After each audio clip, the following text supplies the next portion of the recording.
Right. Whereas female psychopaths, they use the word relational. Yeah. And what is your definition of that? Of relational? Yeah.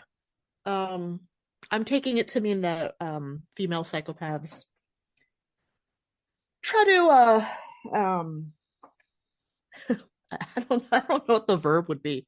Inflict their psychopathy on those closer to them. Yes. Yeah. I'm looking it up here on Google. Male psychopaths use physical aggression or behavioral aggression, while females use indirect or relational aggression. Okay. And that made sense to me. Oh, indirect aggression. So that could also be like pitting people against each other. Yes. Yeah. Yes.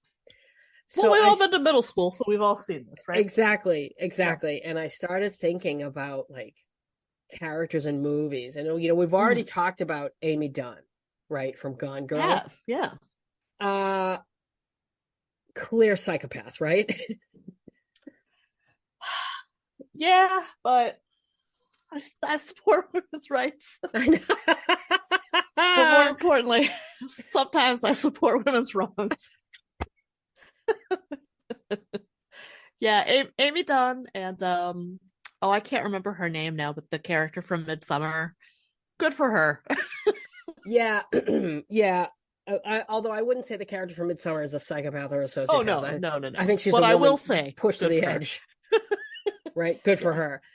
But Amy Dunne, when you want to talk about relational and indirect, right? This was a long con, right? Like this was planned out. Yeah, it was so well executed.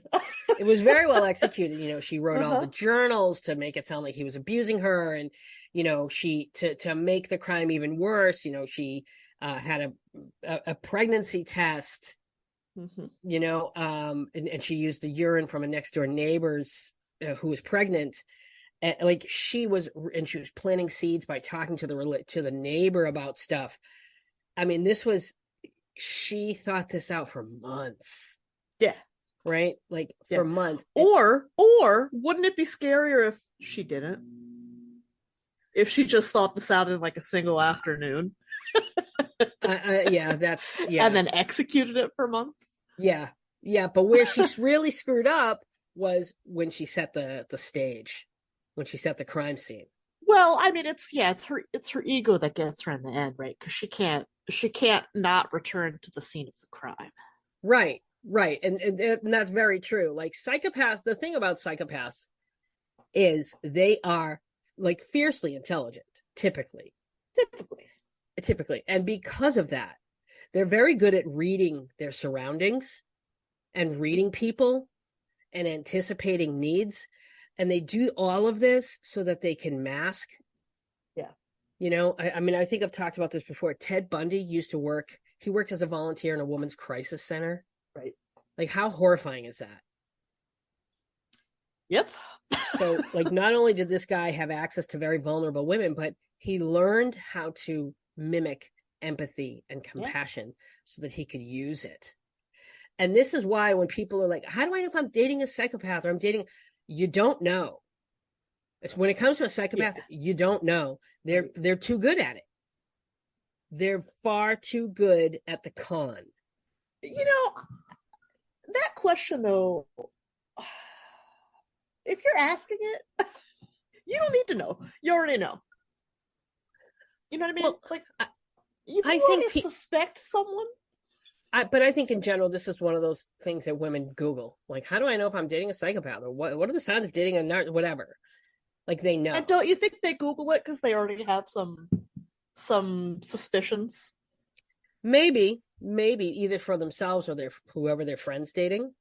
I really think Googling this stems from wanting to validate your own feelings. Because as women, we just, we're very ready to be talked out of how we feel or what we think. Yeah, that's actually when I was doing my preliminary interview with Pete, who's the forensic linguist. I was talking about how women are constantly being told not to listen to their instincts. Yeah, give them a chance. minutes. Right. Yeah, we're not doing that anymore.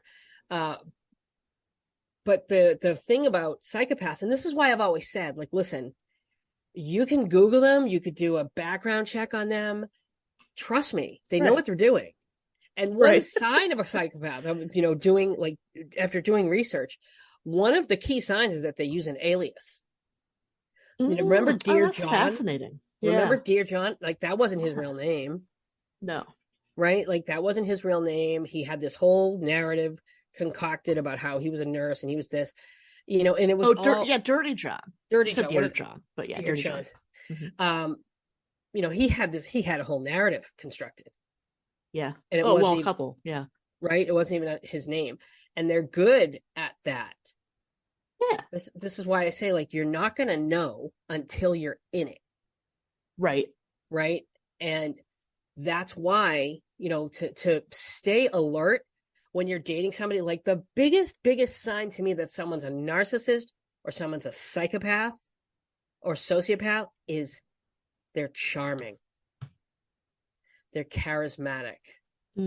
Pay attention to that. Now, that doesn't mean everybody who's charming or charismatic is a psychopath, but like when I think of that, right? When I think of charming, charismatic, I think of Sharon Stone in Basic Instinct. Okay. Who else? I believe it or not, I think of Angelina Jolie in Girl Interrupted. Well, that makes sense. That was her character. What do you mean? Well, that was her character. I mean, she was. I think she was borderline. I think she was diagnosed as borderline in that movie. Yeah, I don't know. I'm not quite sure what she was. Well, in the 60s, that's like as close as we're going to get.